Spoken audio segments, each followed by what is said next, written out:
மக்கள் வந்து கடந்த காலங்களில் வந்து 30 வருஷத்துக்கு முன்னாடிலாம் பார்த்தீங்கன்னா சோளக்காடி குடித்தாங்க. தென் தமிழ்நாட்டில் சோளக்காடி குடித்தாங்க. வட தமிழ்நாட்டில் பார்த்தீங்கன்னா கேழ்வரகு கூழ் குடித்தாங்க. அப்புறம் வந்து இந்த அரிசி சோறு சாப்பிட்றவங்க யார் தெரியுமா? தஞ்சாவூர் பக்கம் இந்த காவிரி நீர் ஆற்றங்கரையோரம் குடியிருக்காங்க பார்த்தீங்களா, அவங்க தான் அரிசி சோறு சாப்பிட்ருக்காங்க ரொம்ப காலத்துக்கு முன்னாடியே. அதாவது 500 வருஷத்துக்கு முன்னாடி கூட அரிசி சோறு சாப்பிட்றவங்க யார் தெரியுமா? அந்த தஞ்சாவூரில் காவிரி ஆற்று நீர் பாசனத்துக்கு கரையோரம் இருக்காங்க பாருங்கள்.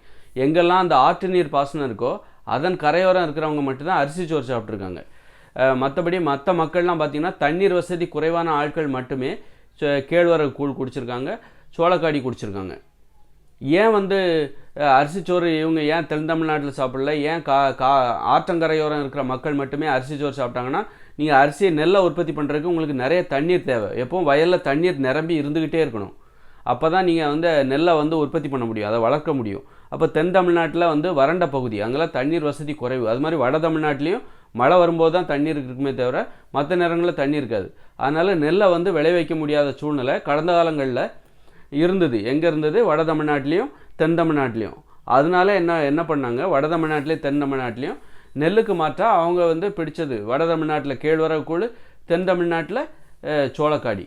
சோளம்னா என்னன்னு வட தமிழ்நாட்டு மக்களுக்கு தெரியாது. சோளம்னு ஒன்று இந்த மாதிரி தென் தமிழ்நாட்டில் சாப்பிட்டுட்டு இருக்காங்க அப்படிங்கிறது வட தமிழ்நாட்டு மக்களுக்கு தெரியாது. அது மாதிரி தென் தமிழ்நாட்டு மக்களுக்கு கேழ்வரகு கூழ் தான் இந்த வட தமிழ்நாட்டில் சாப்பிட்டுட்டு இருக்காங்கிறதும் தெரியாது. கேழ்வரகு கூழ்னா என்னன்னு கடந்த காலத்தில் தெரியாது யாருக்கு? தென் தமிழ்நாட்டு மக்களுக்கு. அதுபோல் வட தமிழ்நாட்டு மக்களுக்கு சோளக்காடினா என்னன்னு தெரியாது. அரிசினா என்னன்னு சொல்லிட்டு இந்த ரெண்டு பேர்த்துக்குமே தெரியாது. வட தமிழ்நாட்டு மக்களுக்கும் தெரியாது, தென் தமிழ்நாட்டு மக்களுக்கும் தெரியாது. அரிசினா என்னென்னு. அரிசினா யாருக்கு தெரியும்னாங்க, இந்த தஞ்சாவூர் பக்கம் காவிரி நீர் ஆற்றங்கரையோரம் இருக்காங்க பாருங்கள், அவங்களுக்கு மட்டும்தான் தெரியும். அவங்க அரிசி தான் கடந்த காலம் ஒரு 500 வருஷமாக அரிசி யானையெல்லாம் கட்டி அவங்க வந்து யானையெல்லாம் கட்டி அந்த அறுவடை பண்ணியிருக்காங்க பாருங்கள். அறுவடை பண்ணி யானையை நடக்க விட்டு அந்த நெல் மேலே யானையை நடக்க விட்டு நெல்மணிகளை உதிர்த்து அந்த அளவுக்கு ஏகபோகமாக அங்கே நெல்லை உற்பத்தி பண்ணியிருக்காங்க. உற்பத்தி பண்ணி அவங்க சாப்பிட்ருக்காங்க. அப்போது அதுக்கெல்லாம் என்ன காரணம்? அவங்களுக்கு நல்ல தண்ணி வசதி இருந்தது. அப்போது ஒரு 500 வருஷமாக இவங்க நெல்லை மட்டுமே யார் சாப்பிட்ருக்காங்க? இந்த காவிரி ஆற்றங்கரையோரம் இருக்கிறாங்க பாருங்கள், தஞ்சாவூர் ராஜராஜன் சோழன் வாழ்ந்த காலம். ஏன் ராஜராஜன் சோழன் தஞ்சை பெரிய கோயிலை கட்டுறாருன்னா, செல்வந்தர்கள் வாழ்கிற ஒரு பகுதி. அந்த காலத்தில் வந்து ராஜராஜன் வாழ்ந்த பகுதிலாம் ஒரு செல்வந்தர்கள். ஏன்னா அங்கே வந்து அரிசி ஏற்றுமதி ஒரு பொருளாகவும் இருந்திருக்கலாம். இப்போ இதெல்லாம் சரி விடுங்க. அப்போது மனிதர்கள் வந்து ஏன் வந்து அந்த காலத்தில் வந்து அந்த கால மக்களுடைய உணவு முறை, அதற்கான காரணம் என்ன என்பதைத்தான் நான் இந்த வீடியோவில் சொல்கிறேன்.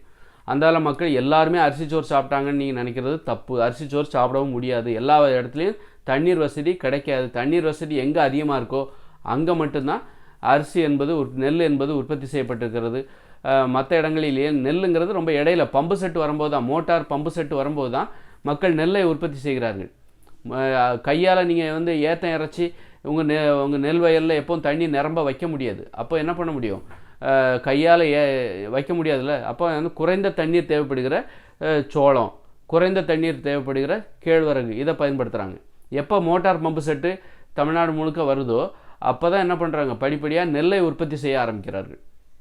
நெல்லை வந்து பரவலாக்குகிறார்கள். ஏன்னா நெல் வந்து மற்ற உணவை விட, அரிசி உணவு இருக்குல்ல, அது மற்ற உணவை விட ரொம்ப அடிமைப்படுத்துவதாக இருக்கிறது மக்களுக்கு. கேழ்வரகு கூழை விட, சோளத்தை விட, சோளக்காடியை விட இந்த அரிசி சோறு இருக்குல்ல, மக்களை ரொம்ப அடிமைப்படுத்துது. மக்களுக்கு ரொம்ப பிடிச்சிருக்கு.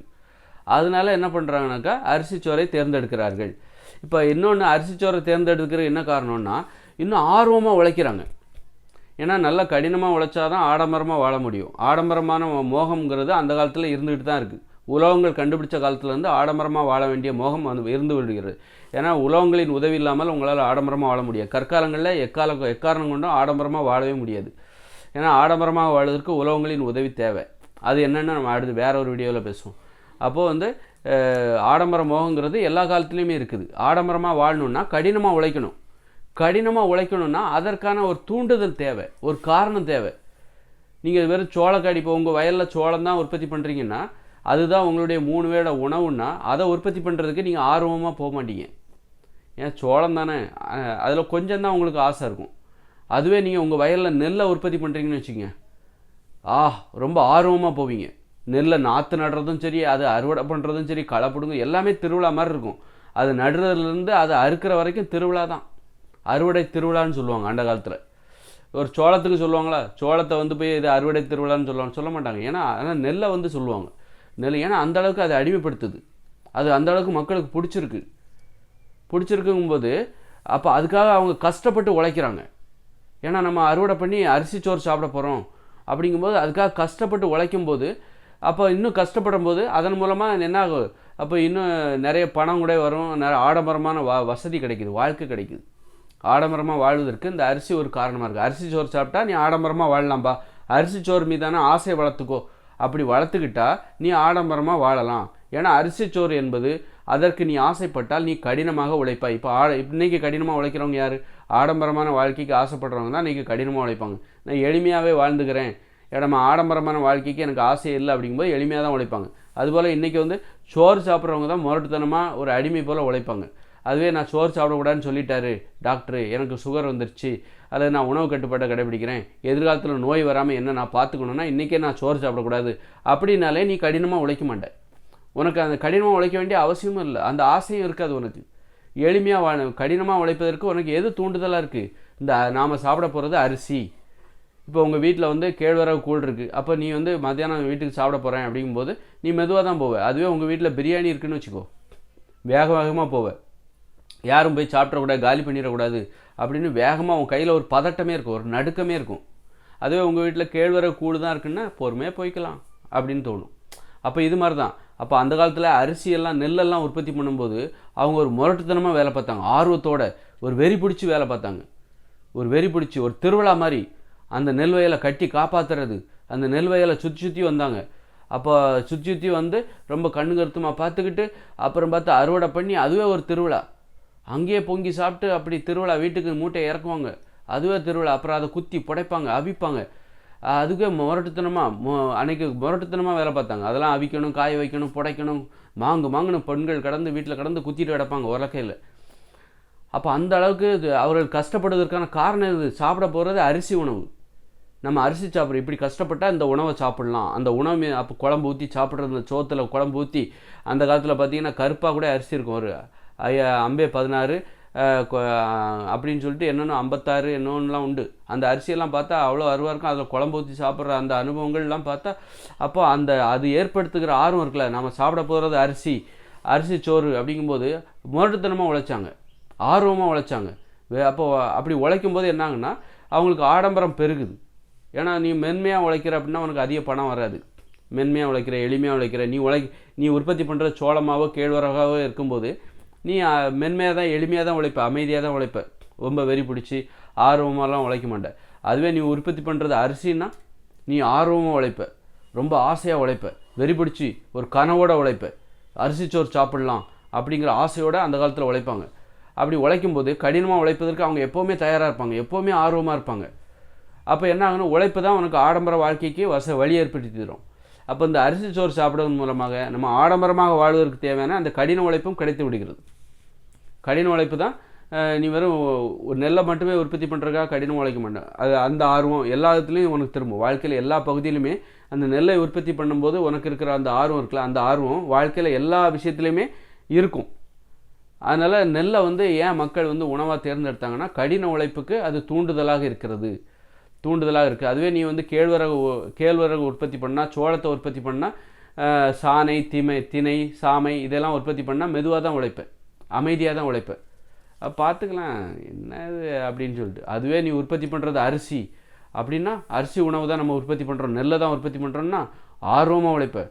விடாத பொடி, இன்னொரு 10 நாள் தான் அறுத்துடுவோம், அப்புறம் நாங்கள் அதை வந்து அவிய வச்சு காய வச்சு புடச்சி பொங்கி திங்க போகிறோம், குழம்பு ஊற்றி பொங்கி திங்க போகிறோம். அதை நினச்சாலே எனக்கு என்னவோ மாதிரி இருக்குது, ரொம்ப சந்தோஷமாக இருக்குது, நாங்கள் குடும்பம்லாம் ஒன்றா உட்காந்து சோறு சாப்பிட போகிறோம் அப்படின்னா அன்னைக்கு இந்த கடின உழைப்புக்கான ஒரு தூண்டுதல், ஒரு ஊக்கம், ஒரு கடின முரட்டுத்தனமாக உழைப்பதற்கு ஒரு தூண்டுதல். இன்னொன்று சொல்லப்போனால் இந்த சோறு சாப்பிடுவதாக இருந்தால் நான் யார்கிட்டையும் அவமானப்படுறதுக்கும் தயாராக இருக்கேன்.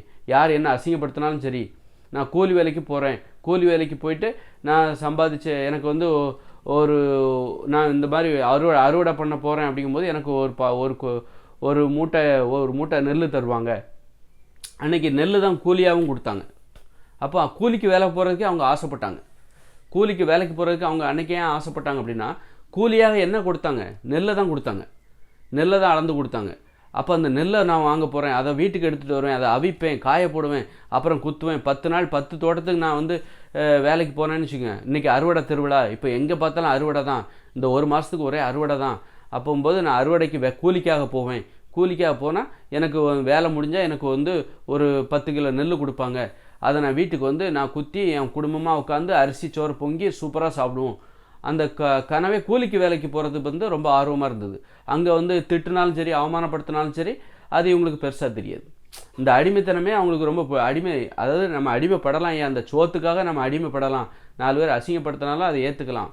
அப்போ அடிமைத்தனத்தை ரொம்ப சகஜமான ஒன்றாக இது நமக்கு மாற்றி கொடுத்துருக்கிறது. எது? இந்த நெல். அப்போ நெல் நமக்கு கடினமாக உழைப்பதற்கான தூண்டுதலை தருகிறதா அப்படின்னு பார்த்தா, அடிமைத்தனத்தை ஏற்றுக்கொள்வதற்கான, அடிமைத்தனத்தை சாதாரண ஒன்றாக கடந்து செல்வதற்கான ஒரு பழக்கத்தை தான் நமக்கு தருகிறது இந்த நெல்லுங்கிறது. அதையும் நம்ம பார்த்துக்கணும். ஏன்னா கடந்த கால மக்கள் ஏன் நெல்லை தேர்ந்தெடுத்தாங்க அப்படிங்கிறத என்னுடைய ஓரளவுக்கு நான் ஓரளவுக்கு சொல்ல பொறுப்பட்டிருக்கேன். இன்னும் விரிவாக சொல்கிறேன்.